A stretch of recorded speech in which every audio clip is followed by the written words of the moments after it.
Okay, enlighten us, Edward, about Huiarau. Now, I just, if I may, sort of set the stage a little bit. We got fungied into this Hapu in Haruru with Minnie and Wallace, and they are in the Whakaputanga camp. And then you sent us this registration form, Hapu, whatnot, and there were some questions I couldn't answer. So I phoned Minnie and explained what was going on, and she more or less said, well, you can't have 1 foot in one walker and 1 foot in the other walker. You've either got to get on one and get off the other. So I thought, oh, okay. And she then said something about Huiarau not being international. But in the conversation you had, which Claire sent me a link to, you said that Huiarau is international. Now, I don't know whether I told you or not, but my wife had her CPAS card and she tried to use it coming back from America. It didn't work in Jacksonville, Florida. It seemed to work in Charlotte, North Carolina, for reasons we don't really know. It didn't work in Los Angeles when she tried to get in on the Air New Zealand flight. It didn't work in customs in Auckland, nor did it work in the detention center. So basically, she really, really gave it a good go, and it didn't work. And so that's why I am wondering if we're in the wrong walker here or what the deal is as far as these cards go. I've got the impression, Ed, that you said if it had Huiarau on it, should work. So that's my 6 pennyworth. Yeah, it's what Minnie was saying was right, but only if Huiarau is not mentioned. So the whakamininga that Minnie and them are part of is, and you would have heard it even from Ruben and them, there's a big difference between the whakamininga of New Tireni and the whakamininga of Aotearoa with Huiarau. The whakamininga of Aotearoa with Huiarau is the international hookup. The whakamininga of New Tireni only goes to the Bombay Hills boundary. But that's only where Hapu agree that this is now New Zealand. And of course, I've not heard one Hapu agree that this is New Zealand. It's either Aotearoa or Hawaii Roa. You know what I mean? And not altogether, but I believe it. Okay, but basically what she was saying is if you're in Whakaputanga, you can't be in Huiarau and the other way around. So basically it seems that we have to make a choice. We either stay where we are or we leave that one, throw in our lot with Huiarau. And that's what I was trying to fathom out.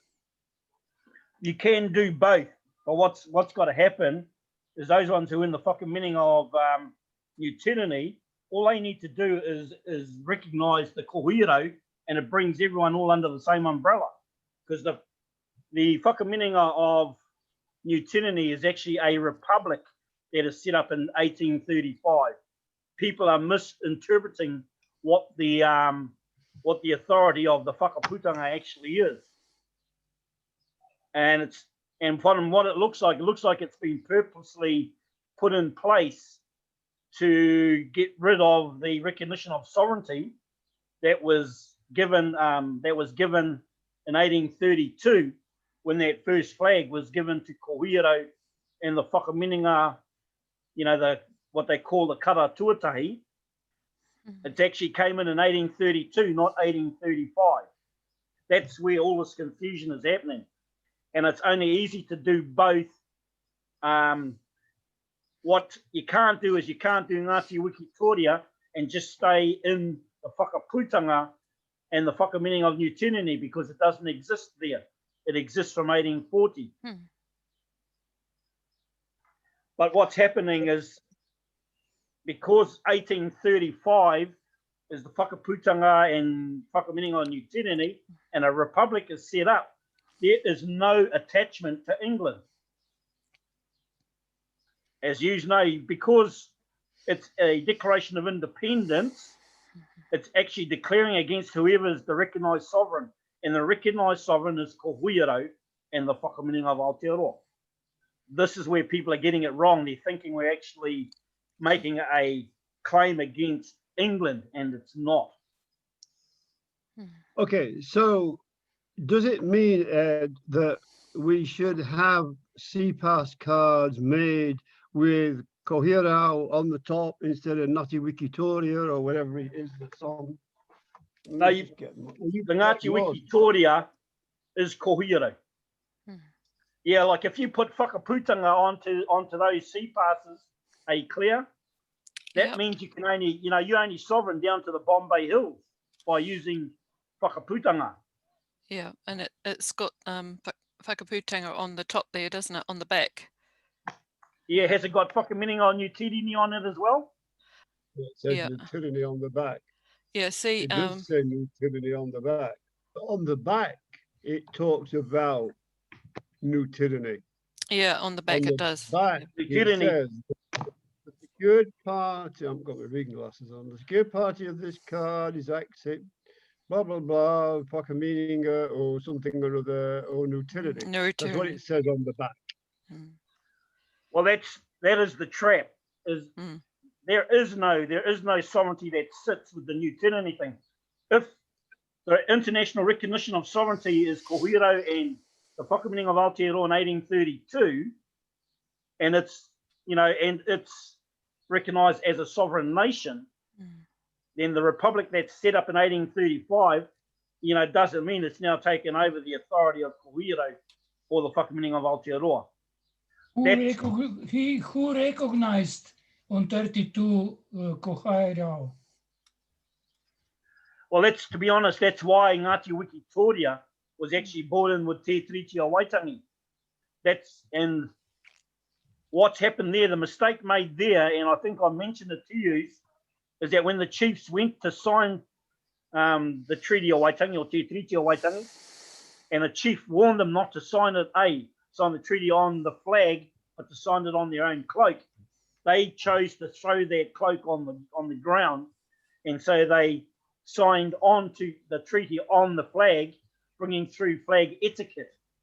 They had already been brought under Admiralty law by the supposed adopted flag of the 17th of August, 1835.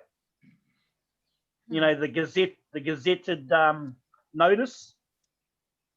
And so what's happening, what it looks like, is that there's a Rothschild influence inside the English that are here to try and break the monarchies. That's what it looks like. And so they've deliberately set up a republic to dissolve, to diminish or even extinguish ko Huirau's recognition of being the guardian of the whole of the Pacific, but also the guardian of all those sovereign nations, as explained by Mahinarangi Forbes. Because we still are today. We are the holders of the GATT seals. And this is all of us. But in answering your thing, Geoff, on the Whakaputanga is safe as long as everyone's under the banner of the ko Huiarau, because it's always going to go back to first in time as best in law. Now, the ko Huiarau was reinstated in 1808. 1816 is the first of the parliaments where the Taio Puru of ko Huiarau first had his first meeting in that with King George III, I suppose, I think. Okay, so I mean, where there seems to be the problem, on the front it clearly says Whakamininga ki Ngāti Wikitoria CPAS. So that's clear enough. Then there's a barcode down the bottom, but what good is the barcode? And then on the back it says clearly the secured party of this card is acting under Tikanga and in accordance with 1835, He Whakaputanga or Te, whatever it is, New Tireni. So is that the problem bit, the bit that's on the back? Yes. See, in 1835, when they chose to be, come away from being the whakamininga of Aotearoa to become the whakamininga of New Tireni. Now, the New Tireni, as you know, is a transliteration of New Zealand. Now, what you're doing now is you're walking straight into the doctrine of first discovery of Captain Cook when he claimed New Zealand on behalf of England down in the South Island in 1769. So the chiefs have made the mistake. They've been sucked into the adopted flag in the gazetted notice, 17th of August, 1835.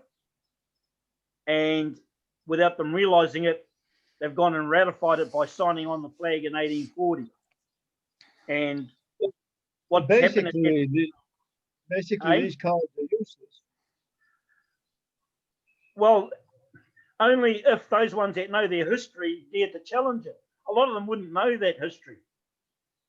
Well, and you see, apparently, everybody that she presented it to really hasn't got a clue about the history anyway. And it just, and I don't think this barcode works either, because it was just refused more or less everywhere, particularly here at customs and in the detention. yeah, well, that's So right. See, that's got, we've in the past, we helped to set up the lower house of Huiarau. None of those things none of the people involved with those cards were part of the Huiarau. So I don't know what their barcode would lead to. What we're having problem with right now is that our lower house has been in abeyance since 2006. So we can't actually go out there to argue the case of sovereignty until that lower house is back in place. Now we can all, if we choose to, knowing that the upper house of Huiarau is active, we can all still claim that history. And we can all still claim it, especially knowing that it is only a company in 1986. We all know that to be true. Now, yous were there when, when Alistair had it from Jeffrey Bowen that they had vacated nearly a generation ago. Yeah. Okay? Huiarau was reinstated in 1997. So that's 24 years ago now. As far as I know, and being in the land claims for many years, the generation was 25 years. So when they said that they vacated nearly a generation ago, it's because Huiarau Upper House, through Mahinarangi Forbes and the Taiopuru and ourselves, we brought back the sovereignty into this country. We were betrayed 1 year later by our own people who went into the Māori incorporations and who went and took off into the whakamininga of New Tireni.